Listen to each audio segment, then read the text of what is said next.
آداب، میں ہوں ممتاز عالم رضوی اور اس وقت میں آپ کی خدمت میں لائیو حاضر ہوا ہوں. بات کروں گا اسرائیل اور فلسطین کے مسئلے پر. جی ہاں، اسرائیل اور فلسطین کا مسئلہ پوری دنیا کے لیے توجہ کا مرکز بنا ہوا ہے. حالانکہ اب تھوڑی توجہ ہندوستان اور پاکستان کی طرف بھی ہو گئی ہے.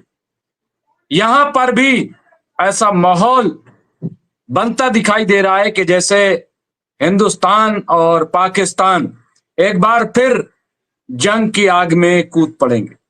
ایسا نظر آ رہا ہے، اور ایسا آتنک وادیوں کی وجہ سے ہو رہا ہے، ایسا دہشت گردوں کی وجہ سے ہو رہا ہے، ایسا ان کی وجہ سے ہو رہا ہے جو نہیں چاہتے کہ امن ہو، جو اپنی سیاست چمکانا چاہتے ہیں. وہی لوگ ہیں جو اپنے ہتھیاروں کی تجارت کرنا چاہتے ہیں. ظاہر ہے کہ دہشت گرد کہاں سے آئے؟ دہشت گرد جو عام لوگوں کو مار رہے ہیں، ظاہر ہے کہ ان کا تعلق اسلام سے نہیں ہو سکتا. وہ کسی بھی حال میں مسلمان نہیں ہو سکتے. پوری دنیا میں جہاں جہاں دہشت گردی ہے، ظاہر ہے کہ ان کا ایک ہی مقصد ہے کہ بڑے جو سرمایہ کار ہیں ان کو فائدہ پہنچانا، انسانیت کا قتل کرنا. یہی ان کا مقصد ہے، اس کے علاوہ کچھ بھی نہیں. اس کے علاوہ کچھ بھی نہیں ہے. اگر زور اور زبردستی سے اسلام پھیلانا ہوتا تو ظاہر ہے کہ پھر نہ جانے کیا دنیا میں ہوتا، لیکن یہ کبھی نہیں ہوا. یہ اسلام کے لوگ نہیں ہیں، یہ مسلمان نہیں ہیں. کوئی کچھ بھی کہے اور سب کو یہ بات معلوم ہے، اور یہ کوئی نئی بات نہیں ہے. 1400 سال سے یہ سلسلہ جاری ہے. سب کو معلوم ہے کہ کون دہشت گرد ہے اور کون اسلام والا ہے. یہ ساری باتیں ہمیں معلوم ہیں. اور ہم جب دیکھتے ہیں فلسطین کی طرف، غزہ کی طرف، تو اندازہ ہوتا ہے، تو معلوم ہوتا ہے. آپ دیکھیں کہ دہشت گردی کے خلاف کون ہے اور کون دہشت گردی کو مٹانے کی بات کر رہا ہے. وہ لوگ جو خود دہشت گردی کو فروغ دیتے ہیں، دہشت گردوں کو ہتھیار سپلائی کرتے ہیں، دہشت گردوں کی پشت پناہی کرتے ہیں. جب چاہتے ہیں دہشت گردوں کو دہشت گرد بنا دیتے ہیں، جب چاہتے ہیں انہیں اپنا رہنما تسلیم کر لیتے ہیں. ایسے لوگ کیسے دہشت گردی سے لڑیں؟ ہم آج بات کریں گے. بات تو تمام میڈیا میں فی الحال ہندوستان اور پاکستان کو لے کر کے چھڑی ہوئی ہے، کیونکہ شملہ سمجھوتے کے بعد اب یہ بات سامنے آ رہی ہے کہ کہیں ایسا نہ ہو کہ جنگ چھڑ جائے، کہیں ایسا نہ ہو کہ لڑائی ہو جائے. لیکن مجھے نہیں لگ رہا ہے، کیونکہ ایکسپرٹ بھی یہی مانتے ہیں کہ جلد بازی میں کوئی فیصلہ نہیں لیا جانا چاہیے اور کسی کے بہکائے میں نہیں آنا چاہیے، گمراہ کرنے میں نہیں آنا چاہیے. اور مجھے نہیں لگ رہا ہے کہ ہندوستان کی قیادت ابھی تک جو بھی پالیسی رہی، ہم نے سب نے دیکھا کہ وہ اتنی آسانی سے کسی کے بہکاوے میں کوئی قدم نہیں اٹھائے گی. ہاں، دہشت گردوں کو سبق سکھانا ضروری ہے، اور کہاں چوک ہوئی ہے اس پر بھی، اس کا بھی جائزہ لینا ضروری ہے. اور اس معاملے میں سیاست سے کوسوں دور رہیں تو زیادہ اچھا. سیاست بہت ہی نقصان دہ ہوگی، بہت ہی نقصان دہ ہوگی. تو میں اس سلسلے میں کئی چیزیں دیکھیے، آج میں چاہتا ہوں کہ صرف غزہ کے تعلق سے بات ہو، غزہ کے حوالے سے بات ہو. اب یہاں ایک چیز اور آئی ہے کہ پہلگام کے آتنکیوں کو مٹی میں ملا دو. روس کے بعد امریکہ سے بھی ملا گرین سگنل. بالکل صحیح ہے، صحیح بات ہے. لیکن وہی بات ہے کہ امریکہ یہ بات کہہ رہا ہے، امریکہ یہ بات کہہ رہا ہے. پاکستان کو کون بڑھاوا دیتا ہے؟ افغانستان میں کس نے دہشت گردوں کو پیدا کیا؟ اور جو ابھی غزہ میں ہو رہا ہے، فلسطین میں ہو رہا ہے، اس کے پیچھے کون ہے؟